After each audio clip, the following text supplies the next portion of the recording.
बिस्मिल्लाहिर्रहमानिर्रहीम अस्सलामु अलैकुम वरहमतुल्लाहि वबरकातुहू।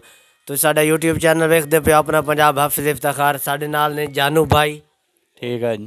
साडे नाल ने फोरमैन साहब। ठीक हो गया बस। फोरमैन अज दसो की सुनावीए तुहानू? हाँ बस साहब कोई पुरानी गल सुनाओ कोई जड़ा पता लगे दुनिया सबक वाली, सबक यानी कि जिंदगी बदल जाए। जिंदगी बदल जाए। जानू इंजी गल सुना आहो दे। जी इस तरह गल जानू की याद करेंगे आज? फिर मैं गल सुनान लगा। गल बड़ी कीमती है, एवं मजाक दी गल नहीं। अच्छा, एक सी ना घर दे विच तीन भाई सन। कितने सन? तीन। तीन भाई सन। दो भाइयां वड्डियां दी शादी हो गई, एक छोटा भाई रह गया। कुछ अरसा गुजरिया, वड्डे भाइयां दी औलाद भी हो गई, बच्चे जवान होने लगे। जो छोटा भाई सी वो भी जवान हो गया। वो अपने भाइयों नूं कहण लगा, वालिदैन अल्लाह नूं प्यारे हो गए, तीन ही भाई सी, उन्हां दी ज़मीन भी है सी, ट्रैक्टर भी, सही निज़ाम सी।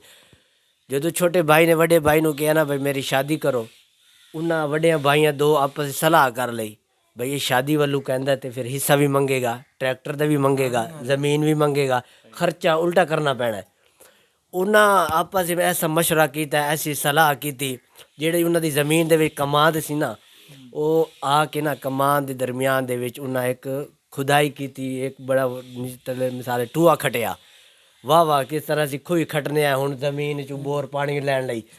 उन्हां खट लिया आपस ही। उन्होंने तो पता ही, छोटे भाई नूं नहीं पता भाई ये मेरे वास्ते की करन डे ने, शादी मैनू महंगी पैण डई है, हालात खराब हो डे। वो तो आपस ही उन्हें इस तरह का मिसाल एक खट लिया। वो जो थोड़े दिन गुजरे, भाई ने फिर कहा शादी का फिर की करना है, फिर मैं शादी हुण मेरी भी बनती है, तुसी कर ली, अब्बे जान भी नहीं है। वो दूसरे भाई कहते ने पुत्र भाई तेरी शादी नहीं करनी तो कहती करनी है। उन्होंने बड़ी मुहब्बत वंडाते हैं, उन्होंने फिर ले आते हैं जो गड़ा खोदे सी। एक भाई ले आंदा है, जदों लग गया मैं गल्लां गल्लां करो, कहता यार इत्थे कोई चीज़ है या इस तरह की, पता नहीं उन्होंने केड़ी उन्हें गल सुनाई है।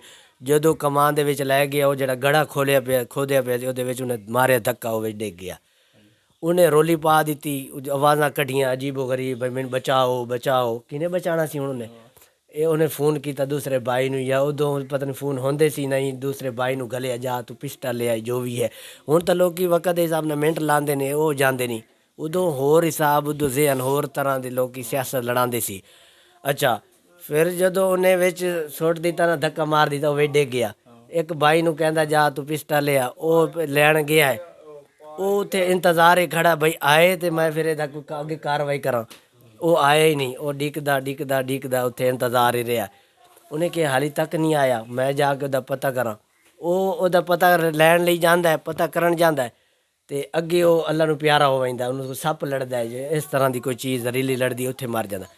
ओहदा पता लैण जांदा, ओनूं हिलांदा है, ओनूं भी ओही सप लड़ जांदा, वो भी मर जांदा है।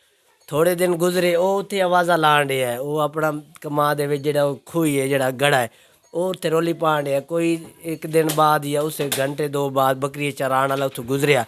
उन्हें कहा इत्थे आवाज़ां आण रही, बंदे दी आण रही, की मसला है पता तो करा।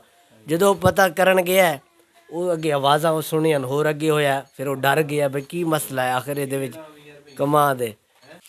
वो फिर पता लैन उन्हें कहा की मसला बनया। वो फिर बकरियां वाले एक भाई नूं नाल लैके जांदा, बकरी वाला भी डर जाता है भाई कमा दे आखिर की मसला होएगा। वो फिर जांदा है, उन्हें उन्होंने कढ़िया है सीढ़ी ला के, जिस तरीके को और भाई ने कट्ठे करके उन्होंने कढ़िया, उन्हें दसी कार्रवाई। वो फिर वेख्या, वो उन्हें सारे उन्हें इस तरह भाई ने मैंने सुटिया। वो फिर वेख्या तो वह अल्लाह नूं प्यारे हो गए, उन सप लड़े, दोने अल्लाह नूं प्यारे हो गए। अगला के मारना छोटे भाई नूं चाह रहे थे, वो दोने आप मर गए। यानी कि इस नाल बुरा करांगे साडे आप नाल बुरा होएगा। वो फिर इस तरह होया, वो अल्लाह नूं प्यारे हो गए, बच गई जान, छोटे भाई की जान बच गई, बाहर निकल आया। तो फिर वो थोड़े दिन गुजरे, फिर जिवें होया, फिर वो छोटे भाई ने उन्होंने बीवियां नाल दोनों नाल निकाह किया, शादी भी कर ली, उन ज़मीन भी सारी उन्होंने आ गई, बच्चे भी ओहदे हो गए, सब कुछ ओहदा हो गया। हुण इस कैसी सबक वाली गल है। असीं हुण कहने लपेटा मार लईए, उन्होंने हिस्सा ना देना पाया जाए, ये नहीं पता ओहदा हिस्सा ओहदा ही है, मेरा हिस्सा मेरा ही है। इस गल दे विच सानूं ये सबक मिल रहा है, असीं अपनी मेहनत करिए। हर बंदा अपने, अगर साढ़े असी 5 भाई हैं तो 5 का हिस्सा है, 5 ने हक अपना लेना है। जे ना लैणगे मौत तो फिर भी सानू आ जानी है, किहड़ा कोई इत्थे रह जाना। जिंदगी तो वही है जिहड़ी है, जे किस्मत खा पी लेना। इस गल दे विच कितना सबक सही लब्भा है भाई, जिंदगी बिरा हुण सलूक ने जेहड़े वीडियो वेखणगे सलूक ना रहणगे, सबक हासिल करनगे इंशाअल्लाह रहणगे। हाँ भाई, जानू तैनू भी कोई गल दी समझ आई है? आहो जी ठीक ठाक। ਜੀ ਅਸੀਂ ਇੱਥੇ ਵੀਡੀਓ ਐਂਡ ਕਰਨੇ ਆ ਕਹਿੰਦੇ ਠੀਕ ਠਾਕ ਇਹ ਨਹੀਂ ਦੱਸਦੇ ਵੀਡੀਓ ਸਮਝ ਆਈ ਕਹਿੰਦੇ ਠੀਕ ਠਾਕ ਜਾਨੂ ਹੈ ਨਾ ਫਿਰ ਸਾਡਾ ਅਗਰ ਇੱਥੇ ਸਾਡੀ ਇਹ ਵੀਡੀਓ ਚੰਗੀ ਲੱਗੇ ਸਾਡੇ ਚੈਨਲ ਨੂੰ ਸਬਸਕ੍ਰਾਈਬ ਲਾਈਕ ਕਰੋ ਇਨਸ਼ਾਅੱਲਾ ਅਸੀਂ ਨਵੀਂ ਹਾਜ਼ਰ ਹੋਵਾਂਗੇ ਪਾਕਿਸਤਾਨ ਜ਼ਿੰਦਾਬਾਦ